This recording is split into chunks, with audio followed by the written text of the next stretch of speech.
Bonjour bien-aimés dans le Seigneur, soyez bénis.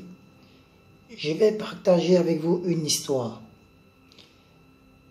que j'ai lue et qui m'a beaucoup édifié. Il fut un temps dans la ville de Chicago, il y avait un incendie qui s'est produit dans une école. Et alors, lorsque l'incendie s'est produit, tous ceux qui pouvaient sortir de l'école sont sortis. Et au premier étage, il était resté 36 élèves. Alors, il s'avérait que dans la ville, il y avait un monsieur du nom de Mark Spencer qui était de passage là.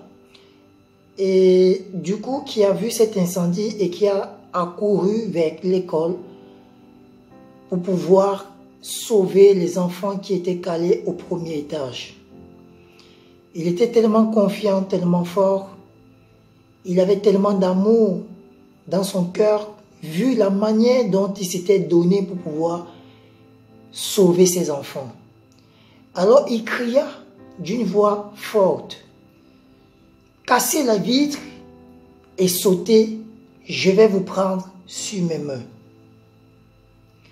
Alors les enfants ont cassé la vitre, les 36 enfants qui étaient à l'intérieur ont cassé la vitre et ils ont commencé à sauter un à un sur les bras de Mark Spencer.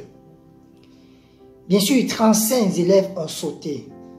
Il restait une personne, le 36e.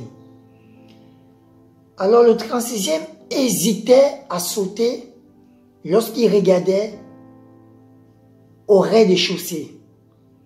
Il a pris peur. Alors là, son institutrice et ses 35 amis lui criaient: Mike, Mike, Mike, saute, saute, saute.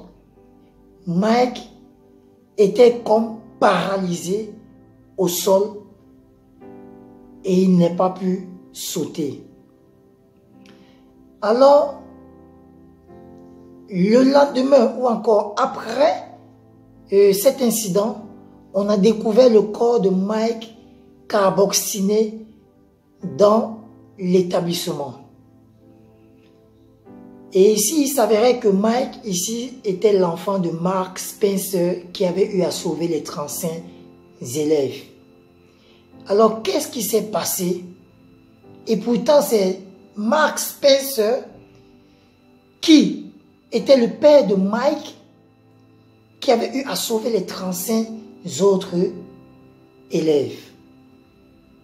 Qu'est-ce qui s'est passé? On n'en saura presque jamais. Mais une chose est sûre, c'est que Mike n'a pas pu sauter parce qu'il avait pris peur. La peur l'avait envahi au point de le paralyser sur le sol. Alors bien aimé, quel est l'enseignement qu'on tire de cette petite histoire? C'est que comme la Bible le dit, Dieu ne nous a pas donné un esprit de peur. Alors, la plupart des personnes dans la vie sociale et même dans le corps du Christ ratent parfois leur bénédiction à cause de la peur. De quoi avons-nous peur? Pourquoi avons-nous peur? Bien aimé, la peur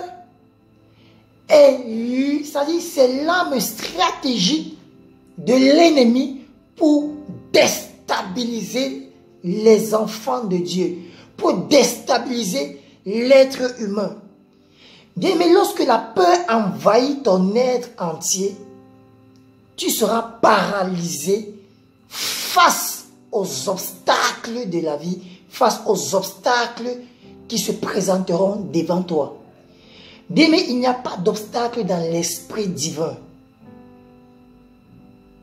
Il n'y a pas d'obstacle dans l'esprit divin. Alors, d'où vient la peur? La peur ne vient aucunement de Dieu, mais elle vient de l'ennemi. Bien, mais je prie pour toi, où tu te trouves actuellement, que tout esprit de peur soit banni de ta vie au nom puissant de Jésus. Que la peur en toi ne te fait pas rater le chemin de ta destinée au nom puissant de Jésus-Christ. Bien-aimés, que cette histoire nous enseigne et qu'elle nous édifie. Shalom, shalom.